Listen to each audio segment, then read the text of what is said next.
Beberapa waktu lalu gue ada janji ke kalian kalau gue akan sharing pengalaman gue tentang cara gue buat uang dari sosial media. Dan gue mau sharing itu di video kali ini. Gue berhasil ubah hidup gue dari sosial media yang dulunya tuh bekerja sebagai pegawai alat syutingan di sebuah rental kamera di Jakarta ya dengan gaji UMR. Sekarang gue ada full time content creator dan punya kantor di Tangerang. Kita bahkan nggak setiap hari masuk dan kantornya itu hybrid ya. Kerjanya itu nggak selalu datang ke kantor. Dan sistemnya sekarang juga sedang OTW menuju full remote dalam jangka panjang. Cash flow yang gue dapatkan dari kerja sosial media juga akhirnya gue putar-putar lagi di crypto market dan di Web3. Dan itu juga bikin portofolio gue grow cukup luar biasa belakangan ini. Dan itu gue semua lakukan dalam kurun waktu 2,5 tahun. Lebih tepatnya dari tahun 2023 akhir kemarin. Tentu aja nggak semuanya bisa gue sharing di sini karena videonya bakal jadi bener-bener sangat lama kalau gue sharing semuanya. Tapi at least gue mau kasih ide ke kalian kalau gimana buat duit dari sosial media ini beneran bisa berjalan. Ini works. Dan kalian juga bisa aplikasiin ke diri kalian sendiri. Gue akan sharing ke kalian how to start, cara mulai gimana, apa step by stepnya, apa yang harus kalian perhatiin, berapa penghasilan yang kalian bisa dapetin, dan pola pikirnya tuh seperti apa. Jadi semoga dengan kalian nonton video ini, kalian bisa punya dorongan lebih lagi untuk mau mulai making money dari social media. I just want to say, All my fellas. All my fellas. Halo semuanya, kenalin gue Josh Gultom. Di channel ini normalnya ya gue suka bahas tentang konspirasi, finance, teknologi seperti misalnya AI dan juga crypto. Tapi di video kali ini gue akan lebih edukasi karir buat kalian. Kalau kalian suka dan ngerasa terbantu dengan video ini, please do subscribe, follow sosmed gue yang lainnya dan dapetin konten berbeda di sana. Dan kalau kalian tertarik untuk mau dukung gue lebih lagi, kalian juga bisa join membership YouTube gue dan kalian bisa dapetin akses video-video lain yang cuman bisa ditonton para member dan kalian juga bisa nonton video yang belum tayang duluan. Gue juga punya second channel, namanya adalah Stigma alias Skeptik Bersama. Itu channel baru guys.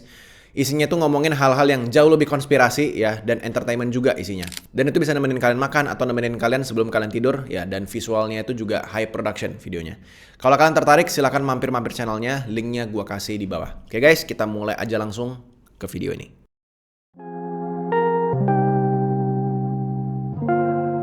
Gua akan mulai tutorial kali ini dengan jawaban dari pertanyaan gimana cara mulainya. Pertama-tama, ya ada 3 sosial media yang paling besar di Indonesia, yaitu ada YouTube, Instagram, dan juga TikTok. Ya, Facebook juga gede, cuman kita ngomongin vertical videos, ya guys ya. Ketiga tempat ini punya cara bermain yang berbeda-beda. Algoritmanya juga berbeda-beda. Kelakuannya atau behavior penontonnya ini semuanya berbeda. Bayaran endorsementnya bahkan itu juga berbeda. Dan cara buat duitnya di masing-masing platform itu juga sedikit beda-beda kungfunya. Tapi cara untuk bisa FYP-nya atau supaya cara views kalian bisa banyak, itu caranya mirip-mirip di ketiga platform ini. Oke, tapi sebelum gue mulai jelasin, pasti banyak dari kalian yang bingung atau sebenarnya banyak banget pertanyaan yang gue dapatkan. Gue perlu buat akun baru nggak? Atau gue cukup pakai sosmed gue yang ada sekarang untuk gue jalanin sebagai influencer? Jawabannya adalah tergantung. Menurut pendapat gue pribadi ya, kalau kalian emang mau bikin faceless channel, ya media berita yang gak ada wajah kalian mau clipping-clipping video orang lain yang tidak tunjukin wajah kalian, ya silahkan mau buat channel baru. Tapi, kalau kalian mau buat video yang emang ada wajah kalian, kayak gue sangat menyarankan pakai channel kalian yang utama atau sosmed kalian yang utama. Akun kalian yang sekarang sedang kalian pakai literally. Kenapa gitu? Karena kalau kalian pakai channel baru dan ada wajah kalian berarti mulainya dari nol. Kalian akan lebih gampang ciut atau lebih gampang menyerah untuk mau lanjut karena progres channelnya itu benar-benar dari nol. Dapetin views dengan akun sosial media yang dimulai dari nol itu jauh lebih sulit daripada yang udah ada sedikit followers. Ya, kalian bakal ngeliat growth-nya itu lebih gampang.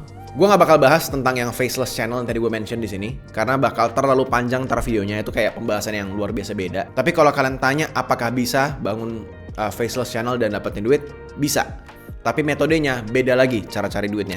Jadi biar gak kepanjangan, khusus yang faceless channel ini gue skip dulu aja ya di video ini. Oke, ceritanya kalian sudah punya akun dan kalian mau mulai bikin konten. Ya, harus mulai dari sosmed yang mana dan harus berekspektasi apa? Jawabannya adalah mulai langsung aja di ketiga-tiganya, nggak usah mikir panjang ya. Mirroring aja kontennya, alias posting di ketiga-tiganya video yang sama. Nggak usah dipikirin, oh kalau YouTube harus begini, oh TikTok harus begini, oh Instagram harus begini, karena algoritmanya itu beda-beda. Nggak usah dipikirin dulu, ya, upload dulu aja. Kalau misalnya kalian mau pikirin itu, nanti aja di belakang pas kalian followersnya udah agak banyak. Tantangan yang paling sulit untuk bisa mulai jadi influencer adalah mempunyai daya tahan untuk mau terus lanjut di saat kalian melihat jumlah views-nya itu dikit banget setiap kali kalian upload. Jadi kalian nggak boleh cepat nyerah hanya dalam waktu beberapa bulan. Mungkin di tahap ini akan ada satu sosmed yang lebih menonjol kalau kalian berhasil, dan kemungkinan besar biasanya itu TikTok, ya. Karena TikTok itu yang emang jauh lebih mudah FYP dibandingkan sosmed yang lainnya. Dan sebenarnya ya, ini bocoran tips aja buat kalian, dan kalian sebenarnya juga bisa pelajarin ini di luar sana.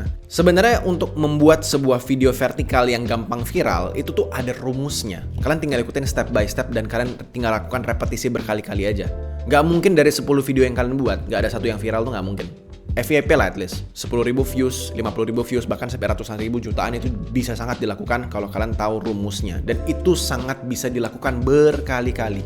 Kalian lihat aja contoh akun TikTok gua, kalian scroll ke bawah, itu semuanya video eksperimen untuk mencari rumus algoritma TikTok. Itu semua kontennya FYP, nggak ada yang di bawah 10.000 views, konten-konten yang lama.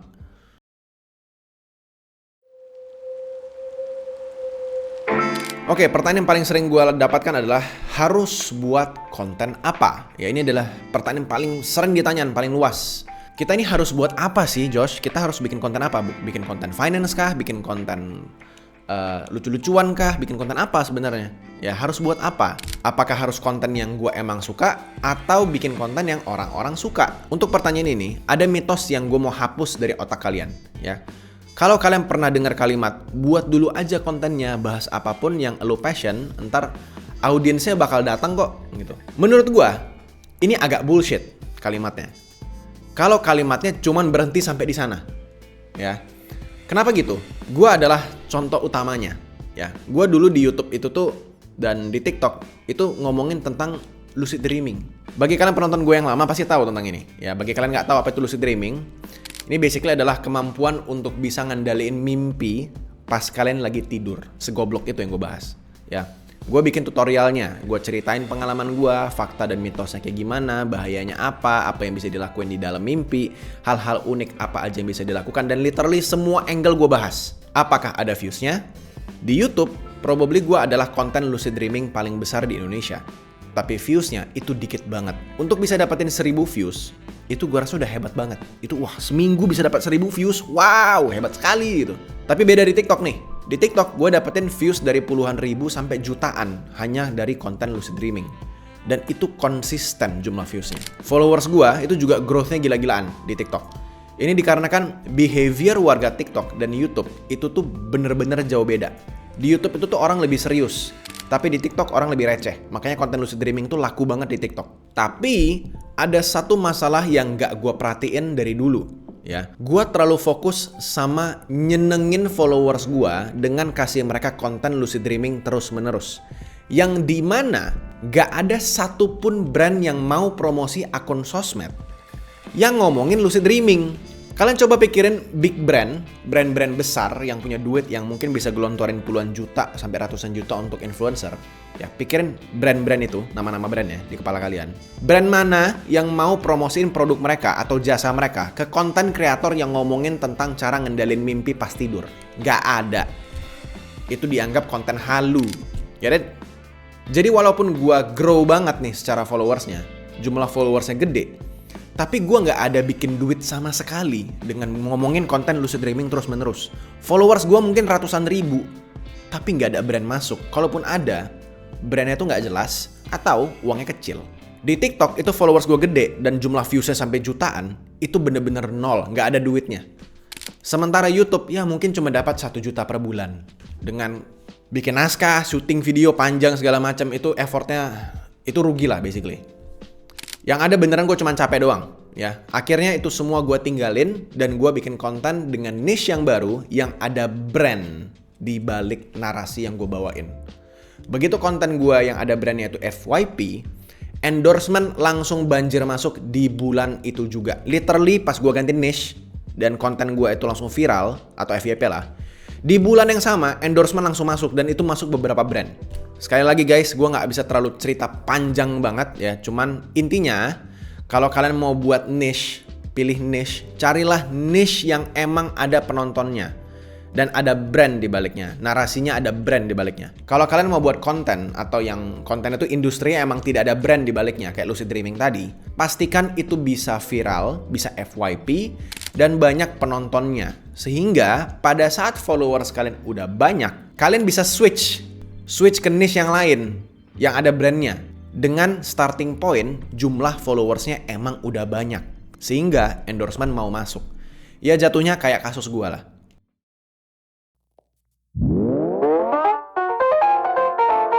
Yang ketiga, kualitas video. Ya, banyak mungkin dari kalian pernah dengar di sosmed atau di video YouTube, Instagram dari influencer yang ngomong kayak gini. Jadi influencer itu modalnya murah kok, gratis. Kalian basically yang bisa nonton video ini pakai HP kalian, berarti kalian juga bisa jadi influencer. Kalian bisa bikin konten dan bisa bikin duit. Percaya sama gua, orang yang ngomong gitu pasti dia berhasil bikin konten yang FYP dan bisa konsisten bikin konten yang FYP. Dia nggak pakai kamera dari HP butut. Dia pasti pakai iPhone boba, pakai Samsung yang mahal, pakai kamera DSLR atau kamera mirrorless atau kamera 20 jutaan ke atas. Dan bahkan kayak gua sekarang, ini kamera yang kalian tonton ini, ya. Kamera yang gua pakai ini sekarang, ini kamera cinema. Kamera yang literally bisa dipakai untuk layar bioskop kualitasnya. Jadi kalimat influencer itu agak sedikit melenceng dan bukan sepenuhnya salah juga ya. Maksudnya gimana nih? Begini, ini agak panjang ya. Gue datang dari latar belakang kuliah film dan gue sangat paham psikologi manusia ketika mereka nonton sebuah video. Gue kalau bikin video itu sangat teknis dan apa yang kalian lihat di layar sekarang ini itu semuanya udah gue rancang efek psikologinya kayak gimana dan akan ngaruh apa ke kalian. Kualitas kamera itu nggak selalu jadi patokan utama, tapi lebih apa yang ada di depan kamera dan apa yang penonton dengar. Contohnya, video gua. Yang kalian lihat itu sekarang apa aja ya? Oh, ada orang nih, ya gua maksudnya. Ada orang yang kalian lihat di layar HP kalian, ada orang keturunan Tionghoa, cowok Cina gitu ya. Pakai baju yang putih kayak gini, pakai lighting yang profesional, backgroundnya simple, agak gelap, kelihatan mewah sedikit maybe. Ada sedikit tanaman di sini depan belakang, ya. Ada motif, mejanya tuh motifnya kayu, bukan yang murahan.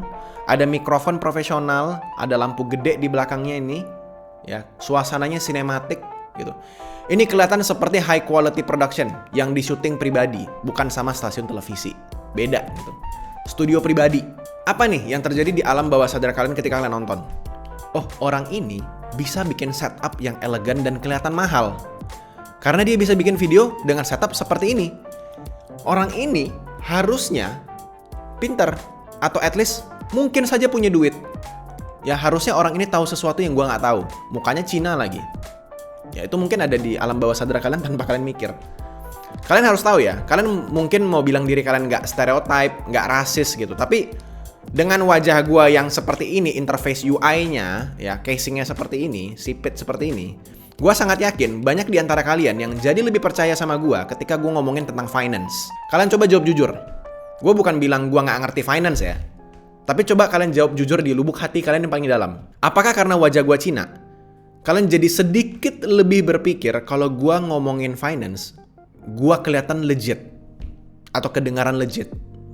Mungkin gak semua orang, tapi yang gue tahu pasti banyak orang yang berpikiran seperti itu. Kenapa gitu? Ya karena emang stereotipnya seperti itu di Indonesia. Coba sebutin 3 orang di Indonesia influencer keuangan yang kalian percaya atau kalian tahu yang besar. Di kepala kalian pasti Timothy Ronald, Andri Hakim, Sulianto, David Noah, Hengki, Leo Hartono. Ya itu semuanya Cina anjir. Ya mungkin kalian bisa sebut kayak misalnya Benix gitu. Tapi ya mungkin di kepala kalian sebutin 3 orang, mungkin 2 orangnya Chinese. Ini gue bukan mau ngomongin rasis atau stereotip, bukan itu maksudnya. Yang intinya gue mau sampein adalah apa yang ada di depan kamera, apa yang kalian lihat secara visual dengan mata kepala kalian, itu sangat ngaruh ke alam bawah sadar kalian. Ya, penonton itu akan dapat satu image atau satu pengertian dari gambar apa yang mereka lihat itu di detik pertama bahkan. Itu termasuk cara gua berpakaian, apa yang ada di latar belakang kalian, ya bahkan pemilihan warna lampu saja. Di sini warnanya putih, kalau kalian perhatiin sini agak oranye, itu juga udah dirancang. Ini studio ini, kalau gua ganti backgroundnya jadi warna putih kayak sekarang ini, ya itu juga pasti efeknya beda banget sama kalian. Beda kan rasanya? Kalau kalian benar-benar nggak ada modal untuk upgrade kamera kalian, mungkin kalian bisa mulai dengan konten yang secara stereotype tidak butuh kualitas kamera yang bagus. Entah itu konten prank, konten interview di jalanan, konten challenge, atau konten lucu-lucuan dan lain-lainnya. Ya, kalian jangan pakai kamera jelek, backgroundnya juga yang kumuh gitu dalam tanda kutip. Sorry ya, gue bukan mau jelek-jelekin ya. Tapi kalian ngomonginnya tentang finance. Gak ada yang mau dengerin guys. Walaupun ilmu kalian itu bagus banget, tapi 3 detik pertama orang itu jadi agak mikir mau dengerin atau enggak. Sama tips, pastiin audio kalian tuh bagus. Karena tanpa audio yang bagus, kamera 100 juta sekalipun gak bakal enak untuk ditonton. Video ini sekarang nih, kalau kalian pakai audionya seperti ini, ya lama-kelamaan kalau gue ngomong pakai audio kayak gini juga pasti kalian bosan dan gak ngerasa ilmu yang gue sharing itu jadi legit. Ya kan? Kalau gue ngomong kayak gini terus kalian jadi gak mau dengar kan? Agak beda kualitas audionya. Oke, kita move on. Biar gak terlalu panjang video ini, gue harus ringkas sebanyak-banyaknya. Jadi kesimpulannya adalah jangan terlalu push konten yang secara stereotype emang tidak cocok di kalian. Bukan berarti nggak boleh ya. Bukan berarti nggak boleh. Kalau kalian mau tetap buat, pastiin aja kualitasnya dan apa yang kalian sajikan di depan kamera dan omongan kalian. Dan kualitas audionya juga. Itu bisa bersaing dengan kompetitor kalian. Yang stereotipnya emang sudah sesuai sama stereotip mereka. Sajikan yang terbaik.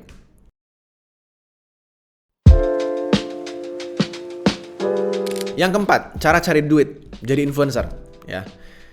Jadi influencer di sosmed. Itu gue bisa bilang kadang nggak make sense kalau misalnya dapat duit. Kita cuman bisa ngomong, ya komat kamit 2 menit di depan kamera, edit sebentar, lalu upload ke sosial media. Itu bayarannya bisa dari beberapa ratus ribu sampai bahkan ratusan juta gitu. Tergantung sama seberapa populer kalian dan apa produk dan jasa yang kalian promosiin.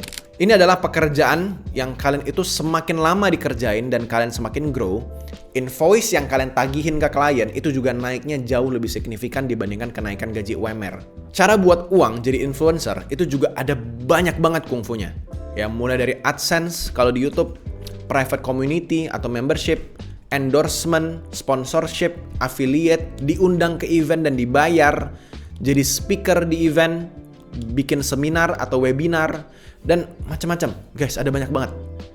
Dan kalau kalian perlu tahu, masing-masing platform itu juga ada kelebihannya masing-masing. Contoh, di TikTok, kalian juga bisa literally jualan barang orang lain pakai keranjang kuning.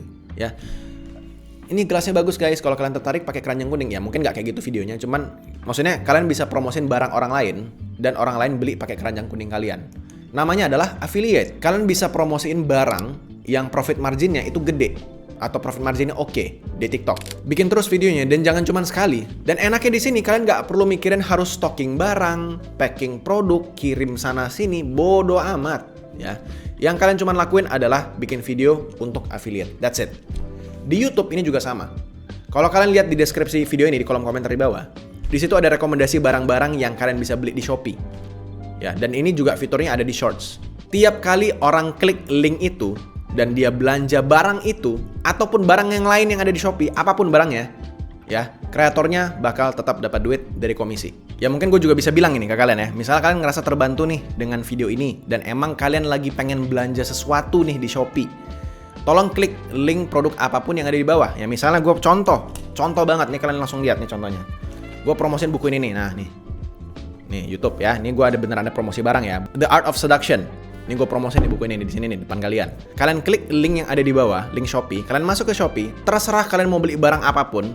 Kalian bahkan beli tisu, beli bubuk teh matcha, nggak masalah. Channel ini bakal tetap dapat komisi dan itu bakal ngebantu channel ini untuk terus jalan. Kira-kira kayak gitu guys. Tapi kalau kalian beneran mau beli barang di Shopee, itu boleh banget loh. Thank you guys. Nah untuk fitur ini di Instagram itu sebenarnya paling lemah ya untuk affiliate di Instagram. Tapi bukan berarti nggak bisa. Cara mainnya aja yang kalian harus lebih kreatif. Nah, begitu kalian udah punya followers nih, udah punya banyak interaksi dengan penonton dan niche yang kalian bawain emang ada brand-brandnya, harusnya kalian akan mulai dihubungin sama pihak brand. Kalau kalian bikin konten-konten tentang gadget, ya mungkin kalian akan dihubungin sama Asus, Samsung, Oppo, Vivo, dan lain-lainnya. Kalau kalian bahas finance, mungkin reksadana bibit, ya saham ajaib, perbankan random gitu, atau toko kripto gitu misalnya. Itu bahkan bisa hubungin kalian. Kalau kalian bahasnya AI, ya mungkin berbagai macam jenis brand AI akan datang ke kalian. Kalau kalian ngebahasnya tentang yang lebih general atau misalnya bikin konten challenge, konten-konten prank dan segala macamnya, brand yang datang itu mungkin juga bisa random. Bisa aja brand perbankan, bisa aja produk beauty kalau kalian cewek, ya, produk-produk makanan minuman atau apapun. Bisa lebih nggak ketebak lah intinya. Khusus bagian sponsorship dan endorsement ini, normalnya mereka akan datang ke kalian dengan otomatis. Jadi kalian nggak usah terlalu pikirin kapan ya datangnya ya, atau gue harus japri ke sana sini. Nggak usah. Kalau mereka nggak datang-datang, berarti jawabannya cuma salah satu dari dua. Yang pertama, kalian salah pilih niche dan harus ganti segera niche kalian. Atau yang kedua, kalian emang followersnya belum sebanyak itu sampai akhirnya brand nggak notice kalian. Jadi tinggal lanjut aja untuk terus produksi video. Kalau khusus affiliate, ya itu emang kalian yang emang harus cari produknya dan promosiin langsung normalnya ya. Jadi silakan dan mulai langsung aja kalau kalian emang mau kerjanya itu affiliate. Dan ini bukan artinya kalian nggak bisa kerjain lebih dari satu ya. Kalian mau ngambil affiliate, mau ngambil sponsorship, endorsement ya sama aja, nggak apa-apa. Ambil aja semuanya, nggak ada masalah sama sekali. Kita belum lagi ngomongin tentang kita bikin produk fisik atau produk digital dan dipromosin di sosmed kalian sendiri. Kayak gue misalnya, ada produk digital Web3. Ya, gue ceritain gimana caranya belajar Web3 dari nol sampai akhirnya jadi advance. Dan tentu aja ada unique selling point-nya. Apa bedanya nih modul gue sama modul orang lain? Modul gue itu harganya jauh lebih murah dibandingkan yang lain dan bener-bener dipraktekin. Gak cuman teori-teori doang pakai PPT. Gue ajarin kalian harus klik apa, yang mana, websitenya yang mana. Itu semuanya gue kasih tahu one by one. Dan videonya saking lengkapnya, ini durasinya lebih dari 30 jam. Ya kalau kalian beneran tertarik ya, silahkan cek di link di deskripsi di bawah juga. Namanya connect3.club. Itu barusan contoh gue jualan ke kalian. Tapi ya tentu aja jangan buat produk yang sembarangan ya guys ya. Jangan buat produk dengan kualitas jelek. Karena itu akan backfire ke kalian nantinya. Akan bermasalah di kalian di belakang hari nanti. Oke, gimana? Happy dengan info yang gue kasih? Ya. Yang gue sharing bener-bener cuman permukaannya doang guys. Tapi menurut gue, yang gue sharing ini udah cukup buat kalian bisa mulai. Ya. Kalian dapat gambarannya nih. Cara mulainya gimana. Dan at least kalian gak salah langkah pas di awal. Gue emang gak punya kelas untuk sosial media ini. Ya, at least sekarang per video ini dibuat di Januari 2026. Gue nggak tahu kedepannya kayak gimana. Ya kalau kalian tertarik emang belajar, mungkin gue bisa rekomendasikan kelas teman gue lah. Ya Ogut Muda Cuman Sekali. Dia punya buku, dia juga punya kelas. Linknya itu gue kasih di bawah. Namanya Akademi Kreator. Kalau kalian tahu kelas dia dan emang mau join, ya please pakai link yang ada di bawah. Karena itu adalah link referral dari gue. Jadi pastiin aja kalian bayar kelasnya dengan pakai link yang gue share di bawah. Kalau kalian juga pengen gue yang bikin kelasnya, yang dibuat jauh lebih detail, coba tulis di kolom komentar di bawah, gue mau tahu seberapa rame yang mau minta ini. Oke guys, itu aja. Kalau kalian mau belajar cara buat YouTube channel dan dengerin gue gimana caranya gue bisa dapetin 100.000 subscriber pertama, ada videonya pernah gue buat dulu banget ini videonya. Atau kalau kalian juga mau nonton video-video yang lain, videonya yang ini. Oke guys, itu aja videonya. Terima kasih, kita jumpa lagi di video selanjutnya. Bye-bye.